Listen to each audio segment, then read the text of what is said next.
कौन फेल करेगा और कौन पास 2025 के बोर्ड एग्जामिनेशन में। यह एक बहुत अच्छा क्वेश्चन है और बड़े समय से स्टूडेंट जानना चाहते हैं। कारण भी स्पष्ट है, बहुत सारे स्टूडेंट पढ़ाई को लाइट लेते हैं और बोर्ड एग्जामिनेशन आने के साथ चाहे टॉपर हो या साधारण स्टूडेंट खूब मन लगा के पढ़ते हैं। आप यूट्यूब पर भी देखते होंगे 8 घंटे का मैराथन कोर्स, 12 घंटे का मैराथन कोर्स और जो कुछ क्रैश कोर्स वगैरह वगैरह वगैरह है। तो ये आखिर में जो फेल और पास का एक्चुअल चक्कर क्या है, कौन फेल करेगा कौन पास करेगा, यहाँ पर दो चार बातें समझ लीजिए कि 2025 के बोर्ड एग्जामिनेशन में भी स्टूडेंट फेल करेंगे, क्लास 10th में भी क्लास 12th में भी, कड़वा सच यही है।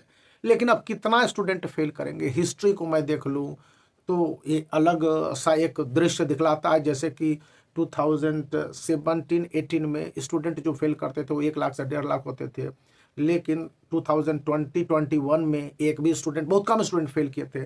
2023-24 में भी 2 लाख के करीब स्टूडेंट फेल करते रहे हैं, लेकिन यहाँ पर पास करने वाले स्टूडेंट की संख्या बहुत ज़्यादा हो गई है, बढ़ गई है। सपोज कीजिए कि 2017-18 में बोला, उस समय महज 14 लाख से 15 लाख स्टूडेंट, 14 लाख या 15 लाख स्टूडेंट क्लास 10th में भाग लेते थे। इस बार तो 30 लाख स्टूडेंट है, जो कि 28-29 लाख स्टूडेंट या 27 लाख के करीब है जो कि क्लास 10th में भाग ले रहे हैं 2024-25 में। एक डेटा जो मीडिया में है, और अकेले 14 लाख या 15 लाख स्टूडेंट है क्लास 12th में। मतलब जितने स्टूडेंट क्लास 10th में 2015-16 में भाग लिया करते थे, आज 12th में इतने स्टूडेंट भाग ले रहे हैं सीबीएसई बोर्ड में। और सीबीएसई बोर्ड ने पास फेल का घन चक्कर जो होना है इसको तय कर रखा है। कैसे तय कर रखा है? 33% के जो सिचुएशन को डाल रखा है। यहाँ पर क्लास 10th के लिए जरा सा फ्लेक्सिबल कंडीशन है और क्लास 12th के लिए स्ट्रॉन्ग। क्लास 10th के लिए फ्लेक्सिबल इसलिए कि क्लास 10th के स्टूडेंट हैं जो एक सब्जेक्ट मान लिया जाए मैथमेटिक्स में, स्कूल से अगर वो 20 मार्क्स के प्रोजेक्ट मिलते हैं ना, और उस प्रोजेक्ट में 20 में 20 मार्क्स मिल गए, तो उनको 80 मार्क्स का जो रिटन बोर्ड एग्जामिनेशन होगा जिसमें मैथ बनाने होगा, उसमें से अगर 13 मार्क्स भी ले आते हैं तो 20 और 13 मतलब 20 एंड 13 33 मार्क्स आ गया, तो आउट ऑफ 133 पास है। ऐसा सभी सब्जेक्ट में हो सकता है और एक क्लास 10th के स्टूडेंट के लिए छूट है। लेकिन सीबीएसई ने एक रूल बना रखा है, क्लास 12th में ऐसा नहीं है। क्यों? क्लास 12th के स्टूडेंट को अगर 30 मार्क्स का प्रैक्टिकल है तो उसमें आपको 33% से ज़्यादा मार्क्स प्राप्त करने होंगे, और रिटेन बोर्ड एग्जामिनेशन में भी 33% से ज़्यादा मार्क्स प्राप्त करने होंगे।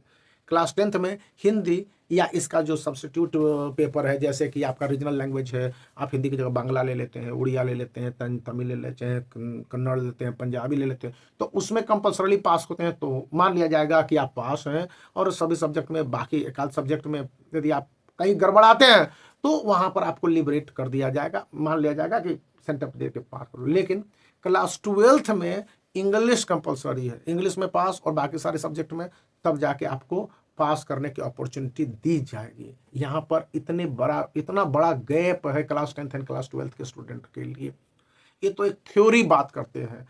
अब बोर्ड के एग्जामिनेशन में जो नेशनल एजुकेशन पॉलिसी 2020 को इनैक्ट किया गया 2024 में, इसके बेनिफिट मिलने के चांसेज क्या है?